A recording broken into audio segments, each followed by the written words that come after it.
গেছেন, আবার তার সিনা চাকেছে। এটা তাজকিয়ার আর একটা অংশ। যখন 40 বছর পূর্তি হয়ে গেছে তখন আবার সিনা চাকেছে। এরপরে হুজুর সাল্লাল্লাহু আলাইহি ওয়াসাল্লামকে পরিবার থেকে আলাদা করে গাড়ে হেরা রাখা হয়েছে। এটা একটা মুজাহাদা, নির্জনে থাকা, মোরাকাবা করার প্রতি আল্লাহ তাআলা তাকে একটা মহব্বত দিয়ে দিয়েছেন। দীর্ঘদিন 3 বছর পর্যন্ত রাসূল সাল্লাল্লাহু আলাইহি ওয়াসাল্লাম গাড়ে হেরায় যাওয়া আসা করছেন। বিশেষ করে রমজান মাস উনি গাড়ে হেরায় থাকতেন। এটা তাজকিয়ার একটা অংশ। যারা তাজকিয়া করে দেখেন না, খানকায় থাকে, মোরাকাবা করে, ধ্যান করে, রাসূল সাল্লাল্লাহু আলাইহি ওয়াসাল্লামের জীবনীতে এগুলো পাওয়া যায়। এরপরে 6 মাস আল্লাহ রসুলকে এই ওহীর সাথে, কোরআনের সাথে মুনাসিবত পয়দা করার জন্য এখানে স্বপ্ন দেখাইছে। উনি স্বপ্নে দেখতেন ওহী। তো নবীদের ওহী, স্বপ্ন তো ওহী। এরপরে যখন 6 মাস 12 দিন হয়ে গেছে, এই রবিবার দিবাগত রাত্রে, সোমবারের রাত্রে গাড়ে হেরায় বসেই আল্লাহ পাক তার ওহী নাযিল করেছিল। রমজান মাস ছিল, শবে কদর ছিল। লোহে মাহফুজ থেকে একত্রেই প্রথম আসমানে পুরা 30 পারা কোরআন শরীফ নাযিল হয়ে গেছে। পুরা 30 পারা। এই যে কোরআন আছে আমাদের সামনে, এটাই নাযিল হয়েছিল, এই তরতিবেই ছিল।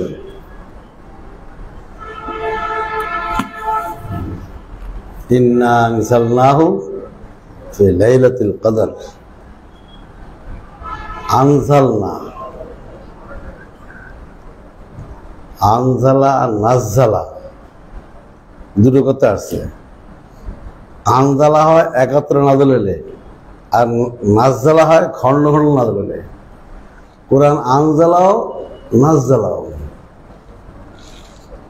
আনজালা হলো লোহে মাহফুজ থেকে প্রথম আসমানে যে ঘরে কোরআন শরীফ একত্রে আনা হয়েছে, সেটা হলো বায়তুল ইজ্জা। ওই ঘরের নাম হলো বায়তুল ইজ্জা। এটুকু হলো আনজালা। সেখান থেকে 23 বছরে খণ্ড খণ্ডভাবে নাযিল হয়েছে, সেটা নাজ্জালা। তো প্রথম দিন 5 আয়াত নাযিল হয়েছে। তো যখন বলা হয়েছে ইকরা বিসমি রাব্বিকাল্লাযী খালাক, রাসূল সাল্লাল্লাহু আলাইহি ওয়াসাল্লাম বলেন মা আনা বিকারিন, মা আনা বিকারিন, আমি এখনো কামেল হইনি, আমার কামেল হওয়া বাকি আছে। কি কামেল হয়নি? হযরত শাইখুল হাদিস জাকির রহমাতুল্লাহ আলাইহি উনি বলেন এখানে কামেল না হওয়া মানে নিসবতটা বাকি আছে, নিসবতের তাকমিল হয়নি। হযরত শাইখুল হাদিস, উনি তো শাইখুল হাদিস বুখারী পড়াইছেন, উনি এর ব্যাখ্যা করেছেন যে মা নবী কারেন মানে কি, যে কোরআন কারীমের সাথে আমার নিসবতটা কি তাকমিল হয়নি। নিসবত, শরীয়তের নিসবত 4 প্রকার, মান্তিকের নিসবতও 4 প্রকার। তাবায়ুন, আমকাস বিনাজিন, আমকাস মুতলাক, তাসাবি। আর হলো হাদিসের শরীয়তের নিসবত হলো নিসবতে এনেকাসি, নিসবতে এলকাই, নিসবতে ইসলাহি, নিসবতে ইত্তেহাদি। হযরত বলেন যে 40 বছর যে সিনা ছাক হয়েছে, গাড়ে হেরায় থাকছেন, এত মুজাহাদা করেছেন, এত কষ্ট করেছেন, এর দ্বারা একটা নিসবত আসছে, এক ঘাট আসছে।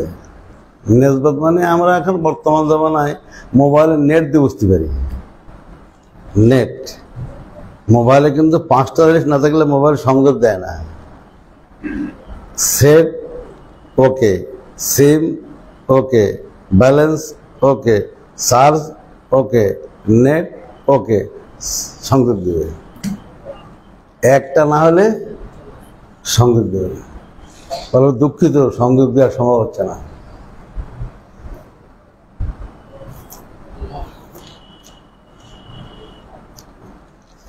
তো আজ এই বিজ্ঞানের এই উন্নতির যুগে আমাদের জন্য ওহির হাকিকতটা বোঝা সহজ হয়ে গেছে। মানা বেকারিন বলে নেসবত মানে নেট নেট হ্যাঁ হযরত জাকির রহমতুল্লাহ আলাইহি কিন্তু বহুত বড় আধ্যাত্মিক সম্রাট, সুলুকের জগতে একটা সম্রাট না। শেখ জাকির রহমতুল্লাহ আলাইহি হযরত খলিল আহমদ সাহারানপুরের খলিফা, খলিল আহমদ সাহারানপুরের এক খলিফা ইলিয়াস আর এক খলিফা জাকারিয়া, চাচা ভাই দুজনের একজনের খলিফা। হ্যাঁ, হযরত জাকির রহমতুল্লাহ আলাইহি জীবনটাই খানকে কাটাইছে। উনি জীবনে ছাত্র জীবনে কোনো রাজনীতি করেন নাই, কোনো দলদারি করেন নাই, কোনো কমিটিতে নাই, কোনো সমিতিতে নাই, শুধু খানকায় থাকছেন। শিশু অবস্থায় উনি হযরত গাঙ্গুহির কোলে উঠছেন। কিন্তু শিশু যখন, কিন্তু ওনার আব্বা হযরত গাঙ্গুহির খাদেম ছিলেন মৌলানা ইলিয়াস সাহেব রহমতুল্লাহ আলাইহি, আবু দাউদ শরীফের উস্তাদ, হযরত গাঙ্গুহির খলিফা জাকির রহমতুল্লাহ আব্বা মৌলানা ইলিয়াস সাহেব, ইলিয়াস রহমতুল্লাহ বড় ভাই। তো সেই সুবাদে হযরতে জাকারিয়া ছোট্ট অবস্থায় ওনাকে হযরত গাঙ্গুহির দরবারে নেওয়া হতো। এত ছোট ছিলেন যে হযরত গাঙ্গুহি কোলে নিতেন, কাঁদে উঠত। এই জিনিস পাইছেন, এই জন্য তো এত বড় হয়েছে। জাকারিয়া সারা পৃথিবীতে জাকারিয়া রহমতুল্লাহকে কে না চেনে? শাইখুল হাদিস তো কোনো মাদ্রাসার শাইখুল হাদিস হয় বা কোনো দেশের শাইখুল হাদিস হয়, উনি সারা জগতের শাইখুল হাদিস, ঠিক না? সারা পৃথিবীর শাইখুল হাদিস। উনি এ মন্তব্য করেছেন, আমি তো অবাক হয়ে গেছিলাম এই মন্তব্য দেখে। বলে যে মানা বেকারিনের হাকিকত হলো যে রাসূল সাল্লাল্লাহু আলাইহি ওয়াসাল্লামের দরকার হলো 4 ঘাট, আসছিল 1 ঘাট। নেট কয় ঘাট দরকার? আসছিল 1 ঘাট। সেজন্য কাছে মানা বেকারিন, আমার নেসবত এখনো কামেল হয়নি। তো বলেন যে জিবরাইল ইসলাম ওনাকে ধরে 3 চাপ দিয়েছেন, সিনার সাথে সিনা লাগায় 3 চাপ দিয়েছেন, 3 ঘাট পুরো হয়ে গেছে। প্রথম ঘাটেই নেসবতে এলকাই এসে গেছে, দ্বিতীয় চাপে নেসবতে ইসলাই হয়ে গেছে, তৃতীয় চাপে নেসবতে ইত্তেহাদি হয়ে গেছে। আগে তো একটা ছিল, 4টে ফুল হয়ে গেছে। এরপরের থেকে রাসূল সাল্লাল্লাহু আলাইহি ওয়াসাল্লাম জীবনে কোনোদিন আর মানা বেকারিন বলেননি, নেসবত কামেল হয়ে গেছে। নেসবত কামেল হওয়া মানে কি? রসুল আর কোরআন নেসবতে ইত্তেহাদি, মানে রসুল এক করলি আর কোরআন এক করলি, নেসবত কি? তাসাবি। কোরআনের হার ফর্দ রসুলের উপরে সাদেক আসে, রসুল সাল্লাল্লাহু আলাইহি ওয়াসাল্লাম কোরআনের উপরে সাদেক আসে। রসুল আর কোরআনকে ভিন্ন করা যায় না। কাজে ওই যে শের আছে না, মান তুর সুদাম তু মান সবই, মান তান সুদাম তু যা সবই, তা কাস নাগয়াত বাদাজি মান দিগারাম তু দিগারে। এ কোরআন আমি, তুমি তুমি আমি হয়ে যাও। আল্লাহ রসুল কোরআনকে এরকম বানাইছেন। কোরআন শরীফ, রসুল যদি শরীর হয়, কোরআন শরীফ তার আত্মা। সাহাবায়ে কেরাম কোরআনকে রসুল থেকে আলাদা করতে পারতেন না। কোরআন শরীফ তো এরকম কিতাব আকারে ছিলই না। কোরআন শরীফ তো রাসূল সাল্লাল্লাহু আলাইহি ওয়াসাল্লামের মেমোরিতে ছিল, স্মৃতির মধ্যে ছিল। কোনদিন সাহাবায়ে কেরাম এরকম 30 পারা কোরআন শরীফ দেখছে? রসুলকে দেখছে। রসুলকে দেখা মানে কোরআন দেখা।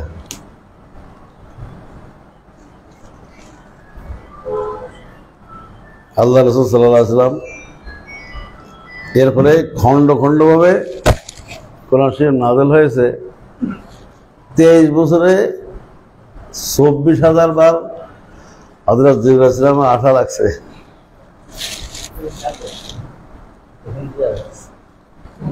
চেয়ার খালি আছে।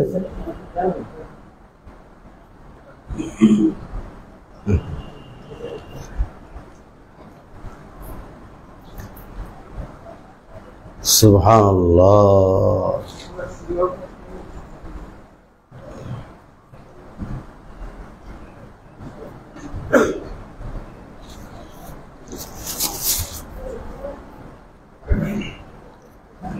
আল্লাহ হাবিব সাল্লাল্লাহু আলাইহি ওয়াসাল্লাম কোরআন শরীফকে কিরকম মহব্বত করেছেন।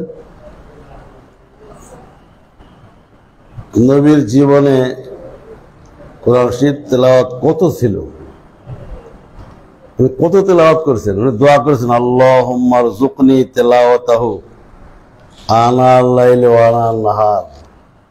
আল্লাহ, আমার নবুয়তের জীবনে যেন আমি দিন রাত কোরআন শরীফ তেলাওয়াত করে কাটাই দিতে পারি। আল্লাহ তাআলা তার দোয়া কবুল করেছেন। দিনেও পড়তেন, রাত্রেও পড়তেন, সুযোগ পেলেই পড়তেন।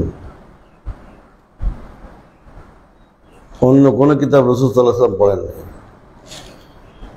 রাসূল সাল্লাল্লাহু আলাইহি ওয়াসাল্লাম জীবনে কোনো কিতাব পড়েছে? কিতাব একটাই পড়ছে। আল্লাহ পাকের কিতাব তেলাওয়াতের মাধ্যমে তাকে সমস্ত শরীয়ত, তরিকত, হাকিকত, মারিফাত, উলুমে ইলাহিয়া, উলুমে রব্বানিয়া সব খাজানা তার খনি দিয়ে দিয়েছে। এক কিতাব তেলাওয়াতের মাধ্যমে সব কিছুর খাজানা পেয়ে গেছে। সাহাবায়ে কেরামও তাই। সাহাবায়ে কেরাম কি অন্য কোনো কিতাব পড়ছে? আমাদের কওমি সাহেবের কোন একটা কিতাব পড়ছে? মিজানটা পড়ছে, নমির পড়ছে, হেদায়েতুল্লাহ পড়ছে, কাফিয়া পড়ছে? কিছুই পড়েননি, কোনো কিতাবে পড়েননি। ওনারা শুধু কোরআন শরীফ পড়ছে। নবীর যুগে অন্য কিতাব পড়া জঘন্য অন্যায় ছিল। কোরআন শরীফ বাদ দিয়ে অন্য কিতাব মোতালা করা কি জঘন্য অপরাধ ছিল। একদিন শুধু হযরত ওমর ইবনে খাত্তাব রাদিয়াল্লাহু তাআলা আনহু আল্লাহ রাসূলের জীবদ্দশায় আল্লাহ রাসূলের মজলিসে বসে তাওরাতের একটা অংশ পড়তেছিলেন। এটা আউট নলেজ, জিজ্ঞাসা করেন, আমি পড়তেছেন, নবীজি দেখছেন, রাগ হয়ে গেছে। এত রাগ হয়েছে, চেহারা লাল হয়ে গেছে, একদম ডালিমের দানা মতো টস টস করতেছে। কিছু বলতেছেন না। কেন আমার অন্য কিতাব পড়লো কোরআন শরীফ বাদ দিয়ে? হয়তো আমার টের পেয়ে গেছে যে রসুল রাগ হয়ে গেছে আমার কারণে। এখন রসুলের কাছে মাফ চাপ এসে সাহস নাই। তা আল্লাহর কাছে বলছে, আল্লাহ আপনি আমাকে রসুলের রাগের থেকে আমরা বাঁচান, আমার রসুলের রাগের থেকে আমরা বাঁচান। আল্লাহ আউযু বিকা মিন গাযবির রাসূল। দোয়া করতে করতে রসুল ঠান্ডা হয়ে গেছে। আর জীবনে কোনোদিন অন্য কোনো কিতাব পড়েনি।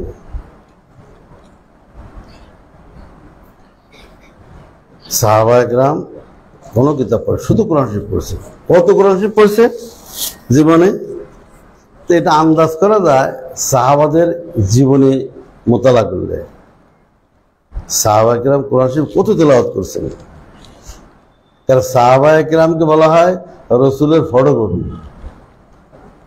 রসুলের কি ফটো কারা গায়? আসলে যা থাকে ফটো হলে তাই চলে আসে। বেশ কম হলো মানগত, আসল হলো মাসুম, ফটো হলো মাহফুজ। সাহাবারা কেউ কিনা মাসুম না, রসুল একাই মাসুম। নবী রসুল্লাহ মাসুম, সাহাবীরা মাহফুজ। কিন্তু সাহাবীরা নবীর কি ফটোকপি। নবী কত তেলাওয়াত করেছেন জীবনে, সাহাবাদের জীবনের থেকে আন্দাজ করা যায়। হযরত মুফতি সাইদ আহমদ পালনপুরি রহমতুল্লাহ আলাইহি তাফসিরে হেদায়েতুল কোরআনের সূরা কাফের শুরুতে লিখছেন সাহাবাদের তেলাওয়াতের ইতিহাস লিখছেন। সাহাবারা কত তেলাওয়াত করতেন। বলেন যে এক জম্মে গফির সাহাবা পাওয়া যায়, তারা দৈনিক এক খতম পড়তেন, দিনে এক খতম পড়তেন, 24 ঘন্টা এক খতম পড়তেন। আর একদল সাহাবী পাওয়া যায়, তারা 3 দিনে খতম করতেন। আর একদল পাওয়া যায় 7 দিনে খতম করতেন। উনি 3টে স্তর বয়ান করেছেন সাহাবাদের। আর দলিল দিয়েছেন আবু দাউদ শরীফের একটা হাদিস দলিল দিয়েছেন যে হযরত আওস ইবনে আবি আওস সাহাবায়ে কেরামকে সওয়াল করেছেন, কাইফা তুহাজ্জিবুনাল কোরআন। হে সাহাবায়ে কেরাম, আপনারা কোরআন শরীফের ওজিফা কিরকম আদায় করেন? সাহাবায়ে কেরাম তো জেহাদে ব্যস্ত, রাজনীতিতে ব্যস্ত, রাষ্ট্র চালানোর কাজে ব্যস্ত, কেউ গভর্নর, কেউ জেলার দায়িত্বে, কি বিভাগের দায়িত্বে, কি সংসারের দায়িত্ব, কত দায়িত্ব তাদের।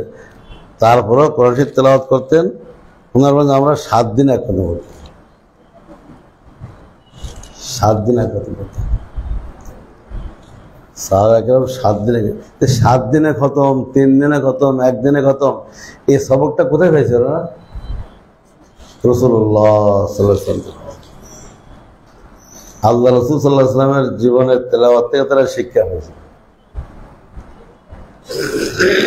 আল্লাহ রাসূল সাল্লাল্লাহু আলাইহি ওয়াসাল্লাম তেলাওয়াতই করতেন, নিজেও তেলাওয়াত করতেন, আর কাউকে শোনাতে হলে তেলাওয়াত শুনে যেতেন। কোন লোক যদি তার কাছে আসতো ইসলাম সম্পর্কে জানতে, উনি কোরআন আয়াত পড়ে দিতেন। এটাই দাওয়াত ছিল। আয়াত তেলাওয়াত করাটাই কি দাওয়াত হয়ে যেত। এর দ্বারা মানুষ মুসলমান হয়ে যেত।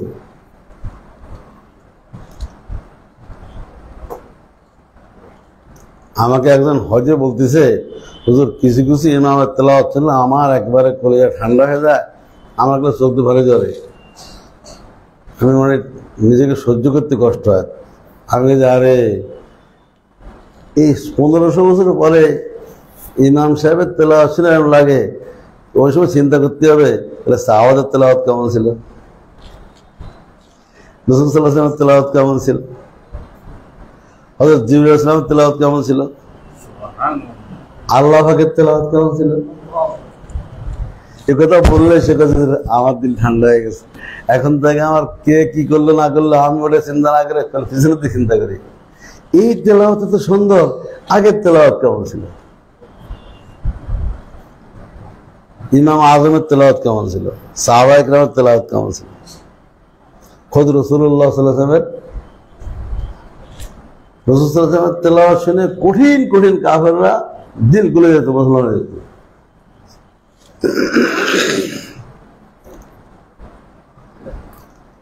আল্লাহ রসুলের তেলাওয়াত শুনে মুসলমান হয়ে যেত। আল্লাহ রসুল তো তেলাওয়াতই করতেন, ওনার যে দাওয়াতি কাম ছিল উনি তো বেশি কিছু বলতেন না। কোরআন শরীফের কোনো একটা অংশ তেলাওয়াত করে দিলে দাওয়াত দেওয়া যেত। যেহেতু উনি তো আরবদের মাঝে দাওয়াত দিয়েছেন, আর আরবরা তো আহলে লিসান, ও তো বুঝতে হবে কেন, আল্লাহর কালাম তেলাওয়াত করলে হয়ে যেত। হযরতে আকসাম বিন সাইফি রাদিয়াল্লাহু তাআলা আনহুর ঘটনা কিতাবে লেখছে, উনি রাসূল সাল্লাল্লাহু আলাইহি ওয়াসাল্লামের নবুয়তের আবির্ভাবের খবর পেয়ে উনি সিদ্ধান্ত নিয়েছেন যে রাসূলের কাছে যাবেন, দেখা করবেন, উনি মুসলমান হবেন। তো ওনার দেশবাসী ওনাকে বললেন যে মক্কার অবস্থা ভালো না, আপনি আমাদের নেতা, আপনি যাবেন না, কি দিকে হয়ে যায়, তুমি মেরে ফেলে কুরাইশরা, আপনি প্রতিনিধি পাঠান। তো উনি কাজে ঠিক আছে, তাহলে প্রতিনিধি, 2 জন প্রতিনিধি পাঠাইছিল। প্রতিনিধিকে বলে দিয়েছে তোমরা নবীকে যদি পাও 2টা প্রশ্ন করবা, মান আনতা অমা আনতা, আপনি কে, আপনি কি, বাস এই 2 প্রশ্ন জবাব নিয়ে আসবা। তো 2 প্রতিনিধি যায় রাসূল সাল্লাল্লাহু আলাইহি ওয়াসাল্লামকে পাইছে, বলছে আমরা অমুক এলাকার থেকে আসছি, আমাদের নেতা আকসাম বিন সাইফি উনি আমাদেরকে প্রতিনিধি করে পাঠাইছে, তো 2টা প্রশ্ন করতে বলছে, আপনি আমাকে প্রশ্নের উত্তর দেবেন। বলো, মানান্তা অমান্তা, আপনি কে, আপনি কি। উনি কাছে আনা আব্দুল্লাহ ওয়া রাসূল, আমি আল্লাহর বান্দা, আল্লাহর রাসূল। তো বাস বাস অবাক হয়ে গেছে, এত নাম সুনাম সারা পৃথিবীতে, উনি পরিচয় দিল কি, আমি আল্লাহর বান্দা, আল্লাহর রাসূল। প্রথম পরিচয় দিয়েছে কি, আমি আল্লাহর বান্দা। আমি কে, আল্লাহর বান্দা। আমি কি, আল্লাহ রসুল। কিন্তু রসুল যে রসুল এই কথা গোপন করতে জায়েজ নেই, গোপন করা জায়েজ আছে। আমরা যদি কে আমি আল্লাহর বান্দা, সেখানে হাফেজ বানানা মুফতি এগুলো গোপন করা জায়েজ আছে, এগুলোকে প্রকাশ করা বেশি জরুরি। কিন্তু নবীর জন্য নবী যে নবী আল্লাহ রসুল এটা প্রকাশ করা জরুরি। তিনি বলছে আমি আল্লাহ রসুল, সত্য কথা হলে আমি আল্লাহ রসুল, কিন্তু আমি আল্লাহর বান্দা। তখন প্রতিনিধিরা বলে যে আল্লাহ রসুল, তা আমরা তো যাবো, তা আমাদের কিছু নসিহত করেন, কিছু ওয়াজ করেন। রাসূল সাল্লাল্লাহু আলাইহি ওয়াসাল্লাম সূরা নাহলের 90 নম্বর আয়াত তেলাওয়াত করে শুনিয়ে দিয়েছেন। সূরা নাহলের ইন্নাল্লাহা ইয়া'মুরু বিল আদলি ওয়াল ইহসান ওয়া ইতা'i যিল কুরবা ওয়া ইয়ানহা আনিল ফাহশাই ওয়াল মুনকারি ওয়াল বাগই ইয়া'iদুকুম লাআল্লাকুম তাযাক্কারুন। আয়াত শুনে অমুসলিম প্রতিনিধি ওরা বলে আমরা জীবনে অনেক জায়গায় গেছি, অনেক ব্যক্তির কাছে গেছি, অনেক নেতার কাছে গেছি, কিন্তু এরকম সুন্দর কথা আমরা জীবনে প্রথম শুনলাম। ওরা কিন্তু অমুসলিম, এখনো মুসলমান হয়নি। আমরা আপনার এই যে আয়াত পড়লেন, এতে আমরা ভারী মুগ্ধ হয়েছি, আমাদের হৃদয় ঠান্ডা হয়ে গেছে, আমাদের চক্ষু শীতল হয়ে গেছে। কিন্তু রসুল, আমরা তো সাধারণ লোক, গ্রামের থেকে আসছি, আমাকে তো মুখস্থ হয়নি, তা আপনি একটু কষ্ট করে আমাদেরকে মস্ক করায় মুখস্থ করাই দেবেন। আমাকে মুখস্থ করে দিলে আমরা যে আমার নেতার কাছে শোনাতাম। রসুল সাল্লাল্লাহু আলাইহি ওয়াসাল্লাম, হ্যাঁ ঠিক আছে মস্ক করো। তো কয়েক মিনিট মস্ক করলে মুখস্থ হয়ে গেছে। আরবদের তো ব্রেন খুব শার্প হয়, তেজ দেন, আর যেহেতু ভাষা আরবি, মুখস্থ করতে আর দেরি হয়ে গেল।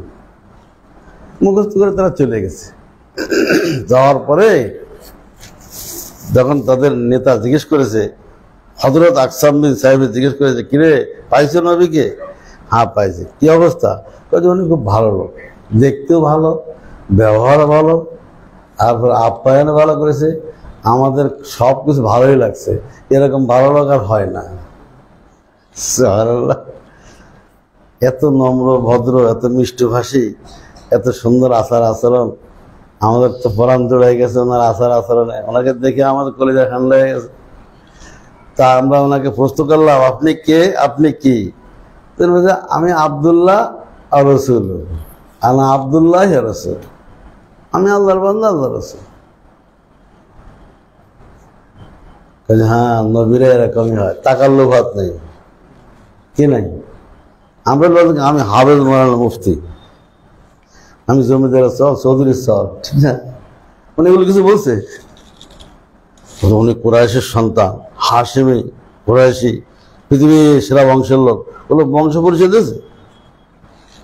এখান থেকে কিন্তু শিকার আছে না নাই, যেতে তাস্কিয়া হয়ে গেছে। কি হয়েছে না, সোলের তার তাস্কিয়া হয়েছে। তাস্কিয়া হয়ে যায়, তার কথা বলে সেটা মাফা কথা বেরোবে না, কি সুন্দর মাফা কথা বেরোচ্ছে। আনা আব্দুল্লাহি রসুল। আর কি বলছে? উনি আমাদের কিছু নসিহত করছে, সেটা আমরা জীবনে এত সুন্দর নসিহত শুনি নাই। তখন ওনার কাছে অনুরোধ করেছিল, মুখস্থ করেছে। এটা কি রে? তখন এরা দুইজন এখনো মুসলমান হয়নি, আয়াত মুখস্থ শুনে দিছে। ইন্নাল্লাহা ইয়া'মুরু বিল আদলি ওয়াল ইহসান ওয়া ইতা'i যিল কুরবা ওয়া ইয়ানহা আনিল ফাহশাই ওয়াল মুনকারি ওয়াল বাগই ইয়া'iযুকুম লাআল্লাকুম তাযাক্কারুন। আকসাম বিন সাইফের দিলে আগুন ধরে গেছে। উনি নসিহত করেছে। যে নবী নসিহত করে সে নবী সত্য নবী। এই আমার দেশবাসী, আমি সিদ্ধান্ত নিয়েছি, আমি ওনার হাতে বায়াত হব, আমি মুসলমান হব। আমি এই আয়াতকে বিশ্বাস করলাম, আমি নবীকে বিশ্বাস করলাম, হয়ে যেতে কিছু মুসলমান বাকি আছে। আর বলে, দেশবাসী, আমি তোমাদেরকে অনুরোধ করবো, তোমরা ওনার হাতে বায়াত হয়ে যাও, তোমরা ওনাকে রসুল মেনে নাও, তোমরা মুসলমান হয়ে যাও। তোমরা ওনার সুন্নত মানতে এক নম্বরে থাকবা, কোনো চাপলুসি করবে না, কোনো দেরি করবে না, সাথে সাথে মানবা। এ কথা শুনলে সব মুসলমান হয়ে গেছে। দেখছেন দাওয়াত টুক দিল কি?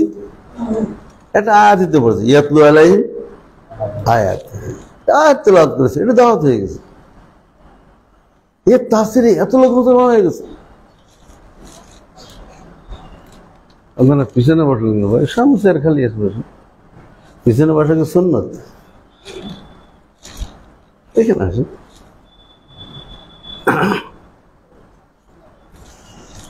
হায় হায়। তো হযরত ওমর ইবনে আব্দুল আজিজ রহমতুল্লাহ আলাইহি যখন খলিফাতুল মুসলিমিন হয়েছেন, উনি তো খুতবা দিতেন, উনি এই আয়াতটাকে দ্বিতীয় খুতবার অংশ বানাইছেন।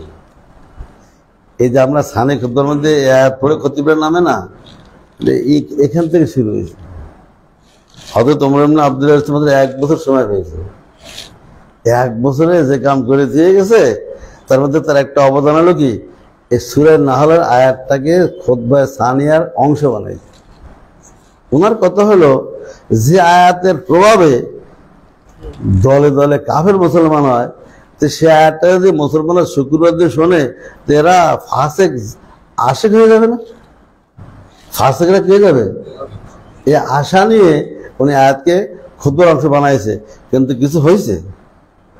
কোনো তাসির হচ্ছে?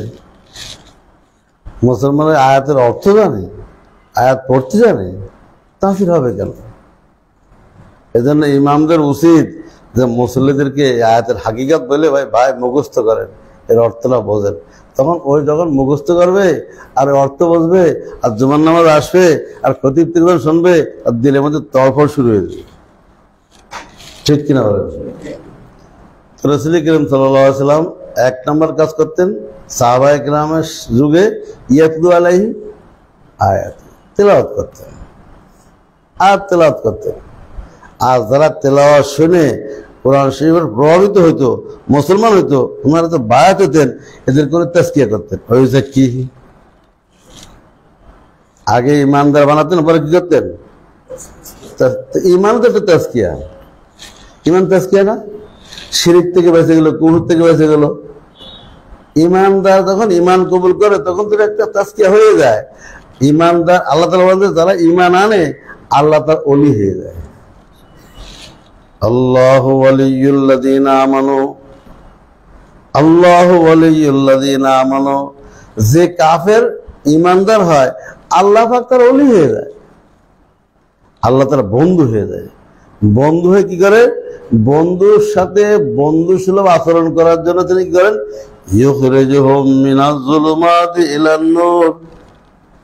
এই বন্ধুকে, ইমানদারকে আল্লাহ তাআলা তৌফিক দিয়ে গুনাহের অন্ধকার থেকে তাকওয়ার নূরের দিকে নিয়ে যান। গুনাহের অন্ধকার থেকে বেরো করে ইমানদার যদি সত্যি ইমানদার হয়, আল্লাহ যদি তার বন্ধু হয়, তো আল্লাহ পাক তারা কি করেন? আল্লাহ পাক থেকে গুনাহের অন্ধকার থেকে বের হয়ে তওবা করে গুনাহ ছেড়ে দিয়ে তাকওয়ার নূরের দিকে আল্লাহ পাক তৌফিক দান করেন। এক তো সরাসরি তৌফিক দান করেন, আর কিছু কিছু গুনাহ আছে এগুলো একা একা ছাড়া যায় না। কিছু গুনাহ আছে কি নিজে নিজে ছাড়া যায় না। যেমন নাকি একজন লোকের চোখের গুণের অভ্যাস হয়ে গেছে, সে কি নিজে ঝাড়তে পারবে? এত সহজ? এত সহজ না। তখন তাকে শায়েক ধরতে হবে, আল্লাহ তাআলা তাকে শায়েক ধরার তৌফিক দিয়ে দেন, শায়েক ধরার তৌফিক দিয়ে দেন।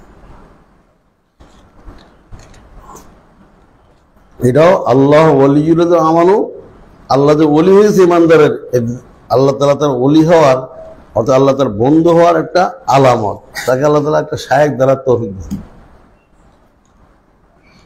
হযরত মাওলানা আব্দুল হামিদ সাহেব দক্ষিণ আফ্রিকার একজন বড় আলেম, এবং তিনি তাবলীগ জামাতের আফ্রিকা মহাদেশের আমির ছিলেন। আবার মাদ্রাসার শাইখুল হাদিস মুহতামিম মাওলানা আব্দুল হামিদ বেঁচে আছে এখনো। ওনার ইতিহাসটা শোনেন, এই যুগের কথা, আল্লাহ তাআলা কিভাবে ইমানদারকে তৌফিক দেয়। উনি আসছেন উমরা করতে, উমরা করতে এসে মদিনায় গেছেন। উমরা করে মদিনা যায় না, জিয়ারতে গেছে। জিয়ারতে গেলে রাত্রে শুয়ে দেখে, স্বপ্ন দেখছে রাসূল সাল্লাল্লাহু আলাইহি ওয়াসাল্লাম এসে গেছে। তো বলছি, আব্দুল হামিদ, জীবনে কত কিছু করেছো, দাওয়ার আভাস করেছো, ইফতাবাস করেছো, মুহতামিম হয়েছো, আবার তুমি তাবলীগের আমির সাহেব হয়েছো, নিশ্চয় সিল্লাতে সাল লাগাইছো, এত কিছু করেছো। তো তুমি একটা কাজ করো, তুমি করাচির হাকিম আক্তার সাহেবের কাছে যে বায়াত হয়ে যাও। স্বপ্নে বলতেছে, বলবেন যে এটা আপনারা কোথায় পাইছেন? আমি তো জবানে শুনছি, আমি তার সরাসরি জবানে শুনছি, সত্য কথা বলতেছি, এখনো বেঁচে আছে, আপনারা জিজ্ঞাসা করতে পারেন। তো উনি প্রথম দিন আমল দেয় না, কারণ তাবলিগ গেল মানুষ, আর যারা মাঝে পড়ায়, পড়াপড়িতে ব্যস্ত, তাবলিগ করে, এরা কি কারোর কাছে বায়াত আর মানে মূল্য দেয়? ওরা কাছে এর মধ্যে ইসলাম আছে, আমাদের কুতুবদিনের মধ্যে ইসলাম আছে, পড়ানোর মধ্যে ইসলাম আছে, তাবলিগের মধ্যে আছে, দাওয়াতের মধ্যে ইসলাম আছে। ওদেরকে যদি কেউ বলে তোমরা কোন শাইখের কাছে বায়াত হও, আমল দেবে না। রসুল সাহেব দেখেছে, উনি চিন্তা করছে কি না কি দেখছি, তাবিল তিবিল করা যায় কিনা। তো পরের দিন আবার ঘুমাইছে, আবার স্বপ্ন দিয়েছে, আব্দুল হামিদ তোমাকে না বলছি তুমি করাচি যে হাকিম আক্তার সাহেবের বায়াত, একদম নাম ধরে। উনি হাকিম আক্তারকে আমি চিনি না। হাকিম আক্তার সাহেব তো উনি কোনো মাছের মহতামের না, উনি কোনো মুফতি সাহেব না, মহতামরা মহতাম গেছেন, উনি কোনো মোবাল্লেগে আজম না, তবলিগেরা তবলিগে আছেন, উনি কিন্তু আমি তো চিনি না। তো রসুল কার কথা কয়? পরের দিন আবার স্বপ্ন দেখছে, আব্দুল হামিদ তোমাকে না বলছি আজকে রাগ। রসুল রাগ, চেহারা রাগ, চোখ লাভ, তোমাকে না বলছি পাকিস্তান যাও, মনে যাও। তখন ওনার চোখ খুলে গেছে, আর দেরি করা যাবে না। উনি তড়িৎ গতিতে ইমার্জেন্সি ভিসা করে করাচি চলে গেছে। যে হযরতের খানকায় যায়, তখন হযরত সুস্থ ছিলেন, যে মুসাফা করে এই ঘটনা শুনেছে। আমি কিন্তু আসি নাই, আল্লাহ রসুল আমাকে পাঠাইছে। উনি কাঁদতেছেন, আপনাকে আমি চিনতে, আপনার নামও জানতাম না, আমি দরবার রেসালাত থেকে আপনার নাম জানছি, তিনি আমাকে পাঠাইছেন। পরপর 3 দিন শপথ লেগেছেন, আমি না আসতে পারি, আপনি আমাকে দয়া করে বায়াত করেন।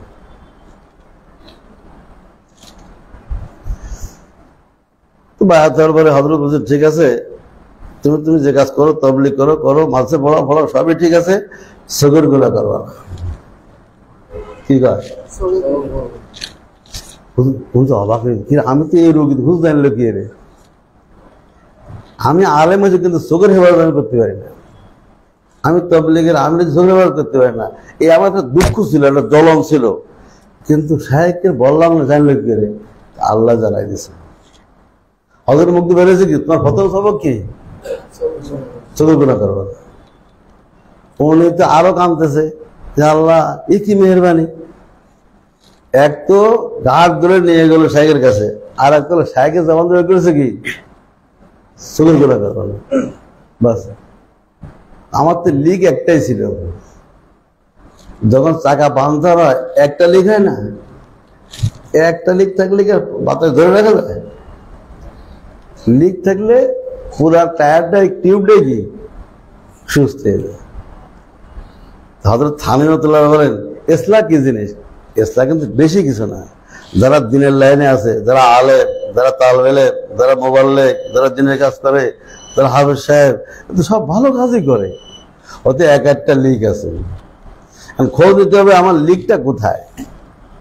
ওটা খোঁজ করে দিই, সেখানে পটি দিয়ে দেওয়া যায়, তো সব সুস্থ হয়ে যাবে। আমার অলসতাটা কোথায়? সবই ঠিক আছে, সবই ঠিক আছে, আমি একটু ফজর নামাজে গাফলতি করি। ফজর নামাজটা একটু একা একা ঘরে পড়ি, অনেক সব বেলা উঠে যায়। এটা কেউ জানে বড় হুজুরের কাজ করলি, কিন্তু সে তো জানে যে আমি এই কাজ করি। অথবা ফজর নামাজ যেমন তেমন পড়ি, কিন্তু আমি তাহাজ্জুদ নামাজ পড়ি না। 6 মাস 9 মাস চলে যাওয়ার তাহাজ্জুদ পড়ায় না। একজন আলেমের দ্বারা এরকম কাজ, বাস এই অলসতা দূর করো, যে কোনো মূল্যে তাহাজ্জুদ পড়ো, বাস তোমার ইসলাহ হয়ে গেছে। যার যেখানে অলসতা, ওটা দূর করার নাম কি? ইসলাহ। যার যেখানে সমস্যা, দূর করার নাম কি? ইসলাহ। অর্থাৎ 10টা গুনাহ আছে, সে একটা গুনাহ করে, একটা সমস্যা। 10টা আমল আছে, সে 9টাই করে, একটা করে না, এই সমস্যা। এই 2 জায়গায় সংশোধন হয়ে গেল, ইসলাহ হয়ে গেল। তো মৌলানা আব্দুল হামিদের আমার আলহামদুলিল্লাহ জানা মতো সব ঠিক ছিল, চোখের সমস্যা ছিল। আর শায়েখ আমাকে সবক দিলেন কি? চোখের গুনাহ করবে না। হযরত বলার সাথে সাথে আমি সতর্ক হয়ে গেছি, আর আমার চোখের গুনাহ হয় না। হুজুর আমি আপনার জীবনের শুকরিয়া থেকে শেষ করতে পারবো না, আমি মাদ্রাসা পড়েছি কিন্তু আমার মাদ্রাসার 10 তদরিসের দ্বারা শুকরিয়া হয়নি। আয়াত পড়েছি, কল্লিল মুমিনিনা ইয়াগুযুদু মিন আবসারিহিম, আয়াত পড়েছি, তাফসীর পড়েছি, কিন্তু আমার শুকর ফায়দা। হাদিস পড়েছি, জিনা লাইনে নাযর পড়ে গেছি, কিন্তু আমার শুকর ফায়দা নেই। আমার মুহাদ্দিস তো আমাকে এভাবে পড়ালে যে আমার তাসির হয়, আমি নিজে পড়াইছি, আমার কোনো তাসির হয় না। কিন্তু আজকে আপনার কাছে এসে হাত দেওয়ার কারণে কি হয়ে গেছে, একদিনের তাসির। হুজুর আমার আলহামদুলিল্লাহ, এখন আশা করি আমি সব আমার লিক সেরে গেছে। ঠিক আছে, তুমি আমার খলিফা হয়ে গেছে। এরপরে ওনার এত কাজ বেড়ে গেছে, এত চাহিদা বেড়ে গেছে, আফ্রিকা মহাদেশ ছাড়াই ইউরোপে আমেরিকায় শুধু আব্দুল হামিদ পাগল দুনিয়া। তাবলিগ মুরব্বীরা কাছে আপনি এত সুলুকে ইসলাম কাজ করলে আপনি তাবলিগের আমিরগিরি করবেন কি? আমিরগিরি নিয়ে নেন, আপনাদের আমিরগিরি নিয়ে নেন, আমাকে একটা স্বাধীন ছাড়েন। ওটাও দিনের কাজ, এটাও দিনের কাজ, এখানে ব্যাপক ফায়দা আছে, তা আমাকে খেদমত করতে দেন। উনি এমারতটা নিয়ে এনেছে, উনি এখানে কাজ করে। কথা বোঝা গেল কিছু ভাই? এটা আল্লাহর পক্ষ থেকে হয়েছে না? যদি ওনাকে আল্লাহ রহমত না করতেন, সফল না দেখাতেন, হয়তো অবস্থা মওত হয়ে যেত। তাহলে কি অবস্থা মওত হইত আল্লাহ জানে। আল্লাহ তাআলা বলেন,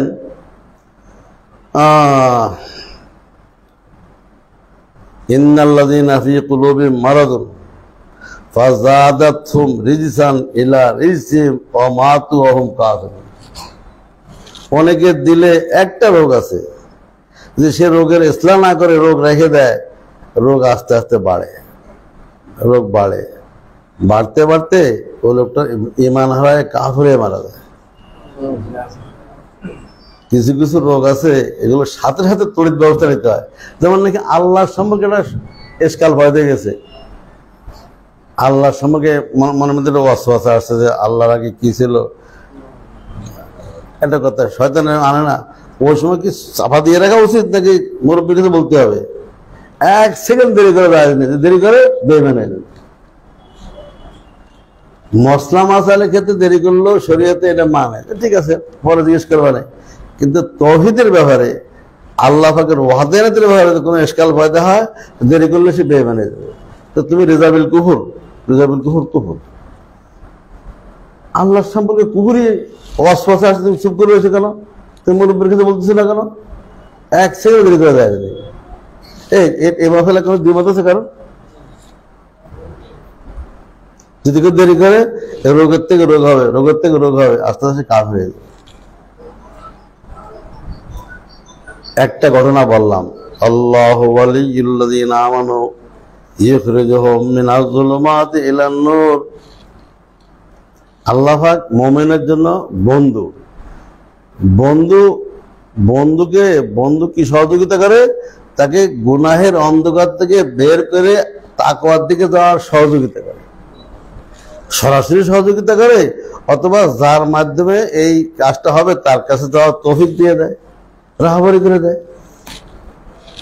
যেমন সৈয়দ সুলাইমান নদভী রহমতুল্লাহ আলাইহি, সৈয়দ সুলাইমান নদভীর নাম শুনছেন না? থানভীর খলিফা। ইনি কি এমনি খলিফা হয়েছে? উনি তো আরব বিশ্বের আদিব ছিলেন। সুলাইমান নদওয়ালা তো আদিব হয়, আরব জাহানের প্রসিদ্ধ আদিব ছিলেন। আরব জাহানের উনি একজন আরবি প্রভাষক, আরবি সাহিত্যের উনি একজন উস্তাদ ছিলেন। ওনার কাছে মাতৃভাষার চাইতে আরবি ভাষা সহজ ছিল, এত বেশি আদিব ছিলেন তিনি। কিন্তু জীবনে কোনোদিন কোনো শায়েখের কাছে বায়াত হওয়ার তৌফিক হয়নি। কিন্তু হযরত থানভীর ভাগনা জাফর আহমদ উসমানী, থানভীর রহমতুল্লাহ আলাইহি, জাফর আহমদ উসমানীর সাথে ওনার খাতে ছিল। তো ওলি আল্লাহদের সাথে খাতের না হলেও তাদের লতা পাথরের সাথে খাতের হলে কিন্তু রাস্তা খুলে যায়। এই সুবাদে হযরত থানভীর ভাগনা ওনাকে বলছেন, মাওলানা লাদবী জীবনে কত কিছু পড়লেন, এটা ছোট রেসালা পড়েন তো। এরা ওটা রেসালা দিয়েছে, ওদের কথা তাজকিয়া কি, আর হাকিকত কি, এটার হুকুম কি, হাসিল হবে কেমনে, এই বইটা পড়েন তো। উদাহরণস্বরূপ এটাই চিন্তা বলছি না, এটা আমাদের কিতাব। তো হযরত সুলাইমান নদী পড়তেছে, পড়ার সাথে সাথে না দিলে তাসরি করেছে। তাই তো তাজকিয়া যে একটা ফরজ কাম, কোন শাইখের কাছে বায়াত হইতে হয়, বায়াত না তাজকিয়া হয় না, এটা তো আমি আগে জানতাম না, এটা একটা অবস্থায় যায়নি। যেমন থানবীর যুগে একজন মাহের আলেম, মুতাবাহের আলেম, জহিন আলেম হযরত থানবীকে বলতে, হযরত তাজকিয়া ফরজ আমি জানি, তাজকিয়া ফরজ আমি বিশ্বাস করি, কারণ কোরআন শরীফ তাজকিয়া কদ আফলাহা মান যাক্কাহা কদ আফলাহা মান তাযাক্কা পড়েছি, হাদিসে পড়েছি, তাজকিয়া তো ফরজ আমি জানি, কিন্তু তাজকিয়ার জন্য যে কোনো শায়েখ ধরতে হবে এটা আমার বুঝে আসে না। কোন হাদিস থাকতে আমার শায়েখ ধরতে হবে কেন? তার হাকিমুল উম্মত জবাব দিচ্ছেন, মৌলানা বাতাইয়ে তাজকিয়া ফের লাজিম है या मुतअद्दी? তাজকিয়া এটা কি ফের লাজিম না মুতअद्दी? জহির নয় তো समझ गया। মানে কোন হাদিসের দ্বারা তাজকিয়া হয় না, শায়েখ লাগে, মুজাক্কি লাগে, মুজাক্কি দ্বারা মুজাক্কা হলে তখন তাজকিয়া হয়, নিজে নিজে তাজকিয়া হয়। ওনার জেন খুলে গেছে, ইশকালের জবাব পেয়ে গেছে।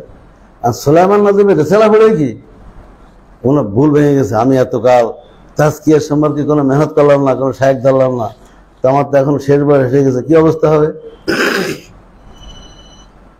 তো উনি সিদ্ধান্ত নিলেন কার কাছে যাব। তো সেই যুগে হযরত থানবীর খুব মুজাকারা, সব জায়গায় থানবী একদম জৌলস এবং যৌবন সময়। তো উনি কেন তাহলে থানবীর কাছে যাই, আমাকে দেশি শায়েখ থানবীর কাছে যাই। তো উনি হযরত থানবীর দরবারে গেছে। থানবী সাহেব ওনাকে দেখে অবাক হয়ে গেছে, ভাই বিশ্ববিখ্যাত আন্তর্জাতিক খ্যাতিসম্পন্ন আলেম, আমার এখানে এসে কি জন্য? মৌলানা কি জন্য আইছেন? নসিহত শুনতে আইছে, আপনার নসিহত করেন। আপনার মধ্যে একজন আলেমকে আমার মধ্যে একজন তালবে ইলম কি নসিহত করবে? থানবী কি কয়, আপনার মধ্যে একজন বড় আলেমকে আমার মতো আশরাফ আলী একজন তালবে ইলম কি নসিহত করবে? উনি উত্তরটা বুঝতেছে না। থানবী তালবে ইলম হলো কি রে? থানবীকে আমরা হাকিমুল উম্মত মানি, মুজাদ্দিদ জামানা মানি, আর সে নিজের কি বলে তালবে ইলম। উনি কাছে আমার বুঝে আসলো না, আমি তো আমাকে তালবে ইলম বলতে পারবো না, আমি তো ওস্তাদ, আমি তো আল্লামা সৈয়দ সালাম, আমি তো আল্লামা, আমি তালবে ইলম হবো কেন? উনি সারা আল্লামা হতে জানে কিন্তু তালবে ইলম জানে না, কিন্তু উনি তো তাজকিয়া করে আসেন। হযরত থানবী রাহমাতুল্লাহ আলাইহি দারুল উলুম দেওবন্দ থেকে নম্বরে আউয়াল পাস করেছেন, 14 বছর বুখারী পড়েছে কানপুরে, এরপরে যে হযরত হাজী সাহেবের সোহবতে 6 মাস লাগাইছে, 6 মাস লাগানোর দ্বারা তাজকিয়া হয়ে গেছে, হাকিমুল উম্মত হয়ে গেছে, মুজাদ্দিদ জামানা হয়ে গেছে। আর তার মধ্যে বেরোচ্ছে কি, আমি একজন তালবে ইলম, আমি একজন তালবে ইলম, আপনি একজন আলেম, তার এত আলেমকে আমি তালবে ইলম কি নসিহত করবো? এটাই কিন্তু ওনার কাজ হয়ে গেছে, পৃথিবীতে তোড়ফাড় শুরু হয়ে গেছে। তোর কাছে মৌলানা তালবে ইলম তো তাকারা করতে পারে, এক তালবে ইলম আর তালবে ইলম কি করতে পারে? আমি তালবে ইলম হইলেও আমি আমার উস্তাদদের, আমার মাশায়েখদের যে সমস্ত কথা শুনছি তাকারা করে শোনাই দিই। তোমার সুলাইমান নদীর কথা করছে না, মৌলানা সবচেয়ে বড় এলেম হইল নিজেকে ছোট মনে করা,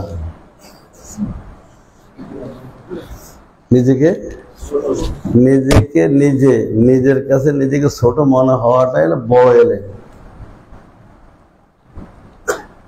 বাস এল নসিহত। হ্যাঁ, সুলাইমান নদী হাওয়া মা করে কাঁদতেছে, এটি বড় এলেম, এটি তো আমার মধ্যে নাই,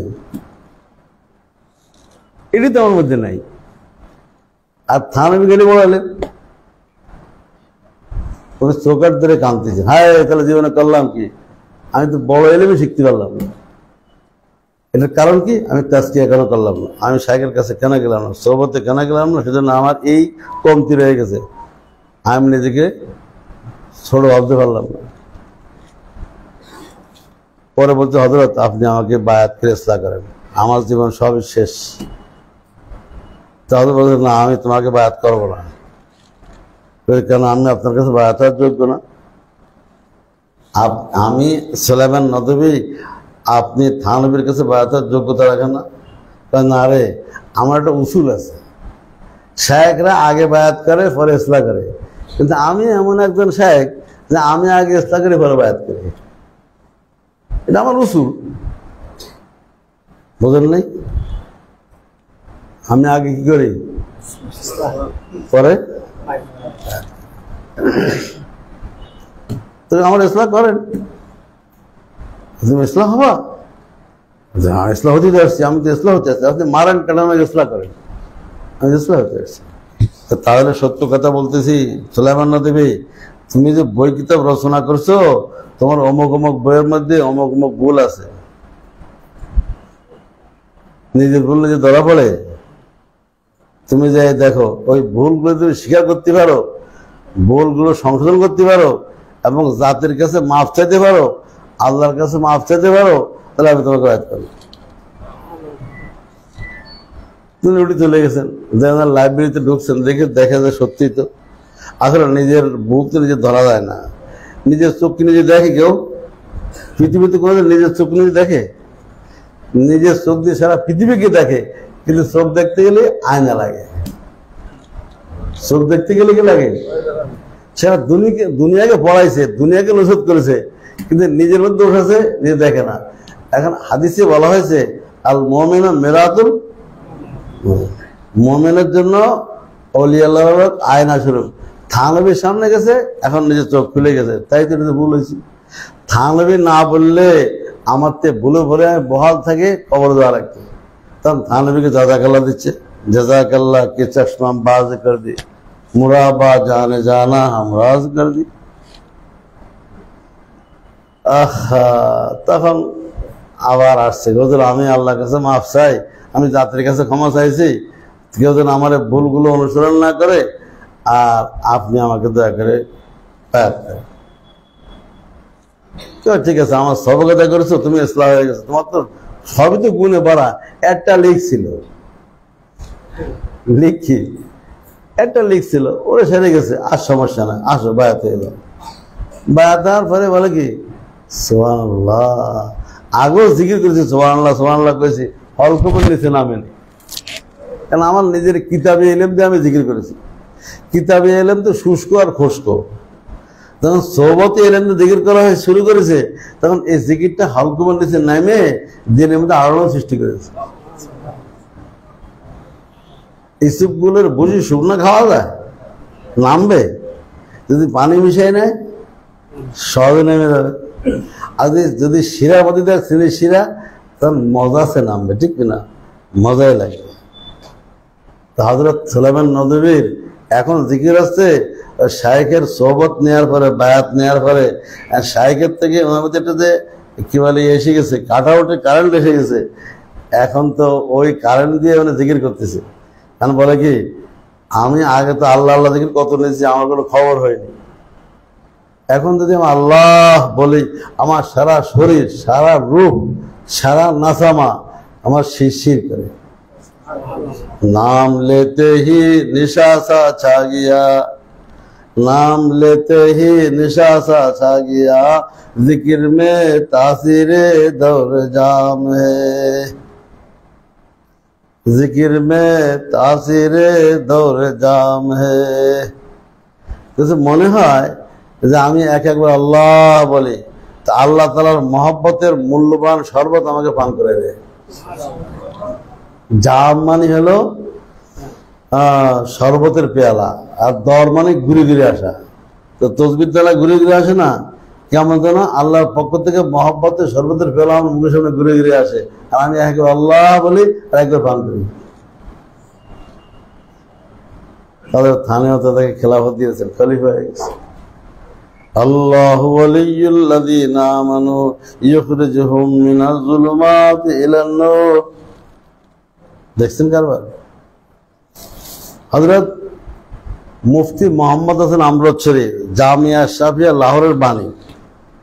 জামিয়া আশরাফিয়া, যে জামিয়া আশরাফিয়া শায়খুল হাদিস ছিলেন ইদ্রিস কান্দলবী, ওই জামিয়া আশরাফিয়ার ছাত্র হলেন হাবিবুল্লাহ মিসবাহ, মুফাসসিরে কোরআন। চেনেন না হাবিবুল্লাহ মিসবাহ?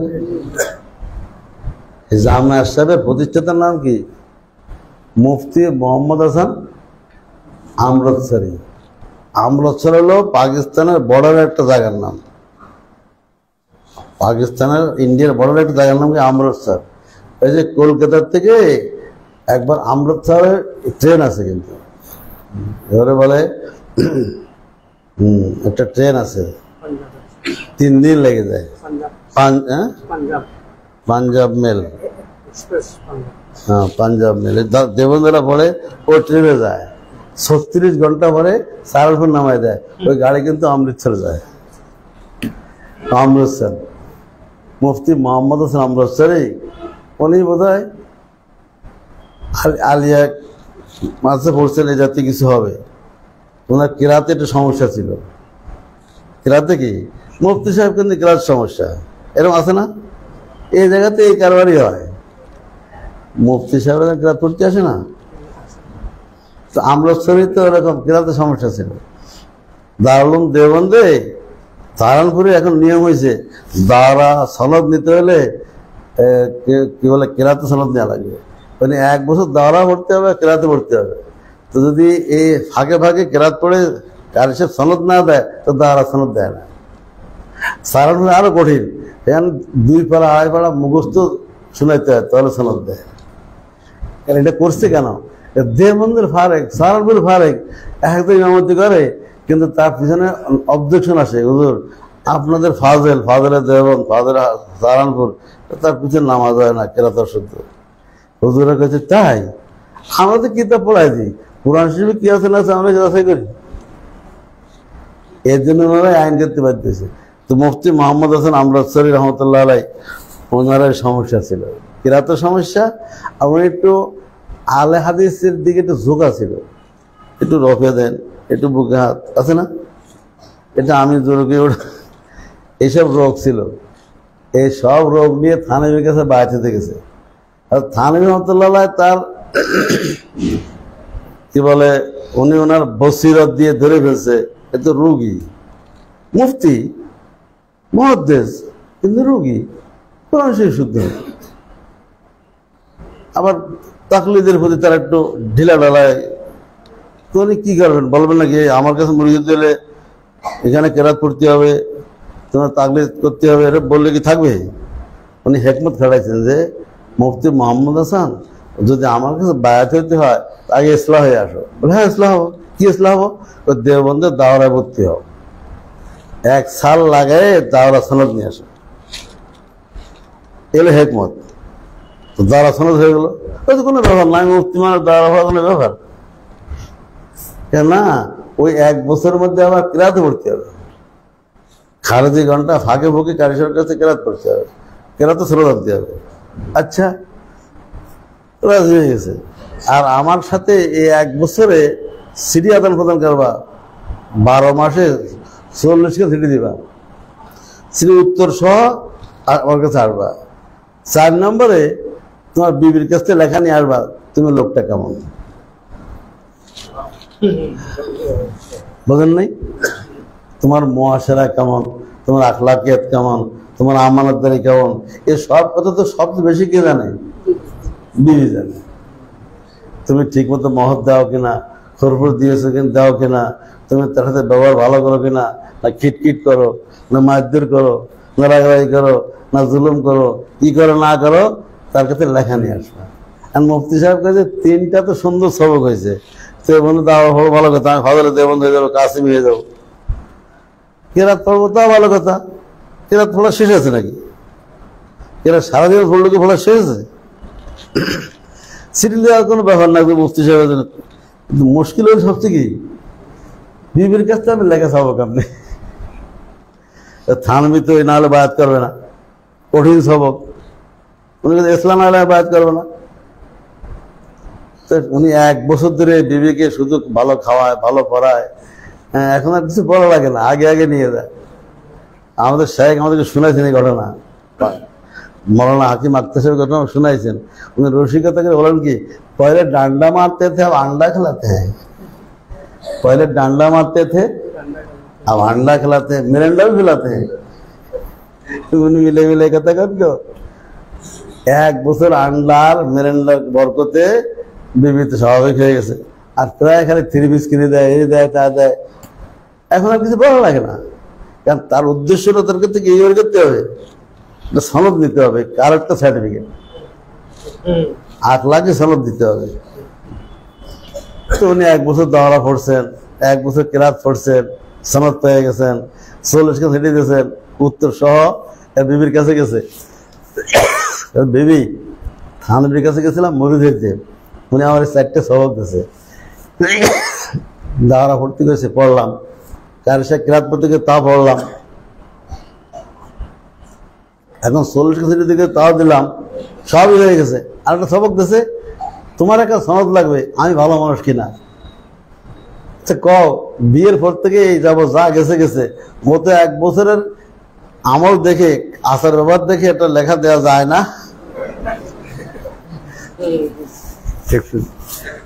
কত ছোট হয়ে গেল। ইসলাতের বাকি আছে। তো বিবি কোনোদিন স্বামীর বিরুদ্ধে লেখে? বিবি দেখলে তো আমার স্বামী তো ভালো হয়ে গেছে, কেরাত শুদ্ধ হয়ে গেছে, হানাফি মজাব কট্টর হয়ে গেছে, দেবন করলে কি হানাফি মধ্যে বাকি থাকে? ইসলাম হয়ে গেছে, 40 ছেড়ে দিলে কি ইসলাম তো বাকি আছে? খালি একটা আমি বলে দেবো যে হ্যাঁ আমার স্বামী ভালো, তাতে থানায় মুরিদ করে নেবে, ঠিক আছে আমি লিখে দিলাম আমার স্বামী খুব ভালো, তার মতো লোক হয় না। বাস থানা বিষয়ের কাছে গেছে, উনি বায়াত করে নিয়েছে, বায়াত করে দেখে তো সব লিক সেরে গেছে, খেলাফত দিয়ে গেছে। মুফতি মোহাম্মদ হাসান আমরুসেরি দেখছেন কারবার? তো বললাম না ইসলামে বেশি কিছু, ইসলামে বেশি কিছু, ডজন ডজন রোগ থাকে, আলেমদের কি এত রোগ থাকে? আলেমদের তো হাতে গোনা 2-4টা রোগ থাকে, এগুলো ইসলাম এগুলো হয়ে গেল। আল্লাহু ওয়ালিয়ুল্লাযীনা আমানু ইউখরিজুহুম মিনাজ যুলুমাতি ইলান নূর। আল্লাহ তাআলা এটা করেন, আল্লাহ তাআলাই ব্যবস্থা করেন, তার দিলে ইলহাম করেন, তার স্বপ্ন দেখায় দেন, হ্যাঁ তাকে আল্লাহ তাআলা দিল ঝুঁকায় দেন, আল্লাহ করেন। পরে মুফতি মোহাম্মদ আমরুসেরি খলিফা হওয়ার পরে চিন্তা করলেন একটা মাদ্রাসা কায়েম করবো। তো মাদ্রাসার নাম দেবো কি? শাইখের নামে কোরবান করেছেন, জামিয়া আশরাফিয়া লাহোর। দেবেন না জামিয়া বাপের নামে দাদার নামে দিতে পারতো না? জামিয়া মোহাম্মদিয়া, জামিয়া হাসানিয়া, মুফতি হাসান, তা আমাকে দিয়েছে কি শাইখের পরে ফানা করেছেন, হানাফি শাইখের নাম কি আশরাফ আলী থানভীতে কাম করেছেন। উনি যখন নাকি 6 মাস লাগাইছেন, হযরত হাজী সাহেবের খেলাফত পাইছেন, উনি এখন কিতাব লিখছেন, ফতোয়ার কিতাব লিখছেন, লিখবেন যা কি বলে ফতোয়া আশরাফি লিখছে কি ফতোয়া এমদাদি, কি লিখছে? লেখার কথা কি আশরাফি লিখলে তার মুরিদরা লিখবে, উনি লিখবে কা? উনি ফতোয়া এমদাদি। হযরত কাজী সানাউল্লাহ পানিপতি রহমতুল্লাহ আলাইহি শাহ ওলিউল্লাহ মুহাদ্দিস দেওবন্দি থেকে হাদিসের ইলম হাসিল করেছেন। এরপরে নিসবত হাসিল করেছেন হলো মুফতি মোহাম্মদ কি বলে নাম কি, মুফতি মৌলানা মাজার মির্জা মাজার জাহান রহমতুল্লাহ, মির্জা মাজার জাহান, ওনার কাছে নিসবত হাসিল করেছে। করে উনি এখন কিতাব লিখছেন, তাফসির লিখছে, তাফসিরে মাজারি। কি লিখছে? লিখবেন না তাফসিরে সানাউল্লাহ, তানা লিখছে কি তাফসির মাজারি, এগুলো ফানাইয়া দিলে ফানা ফিসাই। দোস্ত তাজকিয়া লাগবে কিনা বলেন? কি বুঝে আসলো? আমরা যে তাজকিয়ার মেহনত করি না, ঠিক করেছি না ভুল করেছি? এই অবস্থায় থাকা ভালো হবে নাকি তাজকিয়ার পথে আগে বাড়তে হবে? এই 2জন বড় বড় মুরব্বীর নাম নিয়েছি, 3 জন। আফ্রিকার মৌলানা আব্দুল হামিদ, আমিরে তাবলিগে আফ্রিকা, এবং শাইখুল হাদিস মোহতামে মাদ্রাসা, উনি এক মাসের মোহতাম শাইখুল হাদিস, আবার পুরো মহাদেশের আমির। ওনারও ইসলাম লাগছে, যে ইসলাম বুঝে আসতেছিল না, আল্লাহ রাস্তায় ওমরা করতে আসছে, আল্লাহ নবীর কাছে জিয়ারত করতে গেছে, উনি স্বপ্ন দেখা যা তুই সবকিছু করলে জীবনে, তোর চোখের ইবাদত করা শিখলে না, হাকিম আক্তার কাছে যা। হাকিম আক্তার হলো এই জামানার চোখের ইবাদতের লাইনের, সে হলো কি মুজাদ্দিদ। উনি চোখের ইবাদতের লাইনে যত ওয়াজ করেছেন, যত লিখনে লিখছেন, সুবহানাল্লাহ, এই যুগে এরকম করে দেখা যায় না। আল্লাহ তাআলা আমাদেরকে বিষয়টা বুঝার তৌফিক দান। 8:30 বাজে, 8:30 বাজে, ওই ঘড়িতে 8:30 বাজে। ও ওটা বেশি বোঝে, বেশি বোঝা করি,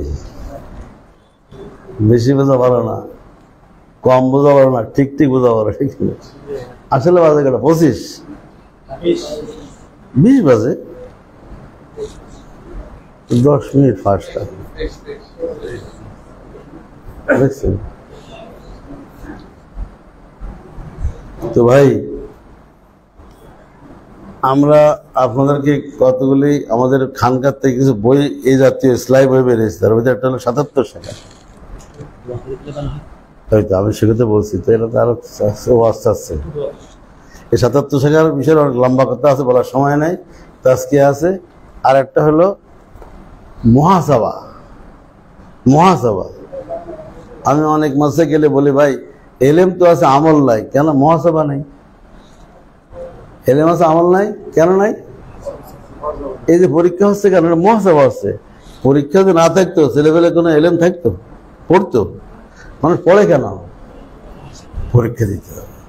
বছরে 3টা পরীক্ষা নেয় বলে তো ছেলেবেলে পড়ে, যে না নিত ছেলেপেলে সবচেয়ে বেশি বান্দর হয়ে যেত।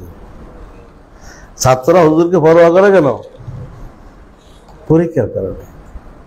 হুজুরের হাতে আমার পরীক্ষা, পাশ ফেল, ওরে বাবা, হুজুরের বিরুদ্ধে কোনো পদক্ষেপ নেওয়া যাবে না। এরা যদি কোনো শায়েক যদি তাকে মুহাসাবা করে, তাহলে এলেমের সাথে আমল এসে যাবে।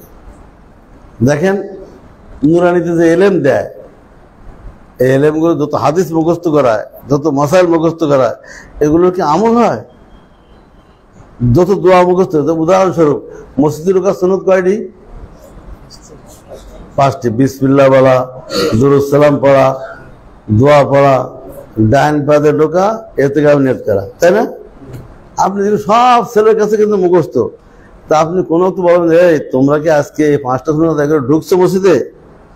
দেখা যাবে 2 আনা হাতেরও পাওয়া যাবে না, সব নসিব করে না। আমল কেন? এলেন তো আছে, কিন্তু আমল নাই। এই আমল নাই কেন? মুহাসাবা নেই। মুহাসাবা না থাকলে কি আমল থাকে? তাবলীগের মধ্যে মাশাআল্লাহ 3 তাসবিহ কি এলেম দেওয়া হয়েছে, হুকুম 3 তাসবিহ পড়ি, 3 তাসবিহ পড়ি, কিন্তু মুহাসাবা আছে? এ পড়ে কি পড়ে না, কোনো খোঁজ খবর নাই, কৈফিয়ত আছে? এটা 3 তাসবিহ কি আছে আজকে তাবলীগের মধ্যে? একদম শেষ হয়ে গেছে। ছাত্ররা বন্ধে বাড়ি গেলে নামাজ পড়ে কিনা, মুহাসাবা আছে? আমি তো অনেক জায়গায় জিজ্ঞেস করি, তোমরা যখন বন্ধে বাড়ি যাও, তখন তোমরা 5 ওয়াক্ত নামাজ জমাতে পড়েছো, 1 ওয়াক্ত জামাত ছড়ে নাই, কাজা হয়নি, এরকম কে কে আছো? ওই 2 জন কি একজন হাত তোলে? তার কারণ কি? মুহাসাবা নেই। আমি তোমরা মাদ্রাসায়ও ছাত্র, বাড়ি গেলেও কি? বাড়ি গেলে কি তোর ভর্তি কেটে যায়? আর ভর্তি হওয়া লাগে? তো বাড়ি গেলেও ছাত্র, এখানে থাকলেও ছাত্র। এখানে থাকলে 5 ওয়াক্ত নামাজ পড়ে, তাহাজ্জুদ পড়ে, তেলাওয়াত করে, বাড়ি গেলে 5 ওয়াক্ত ফরজ নামাজ পড়ে। এটা মুহাসাবা, এটা পড়লে বুঝবেন এর মধ্যে কি জিনিস আছে। আল্লাহ তাআলা বুঝার তৌফিক দান করুন। আলহামদুলিল্লাহ।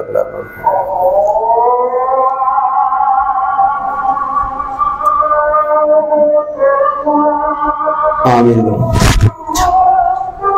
আল্লাহু আকবার।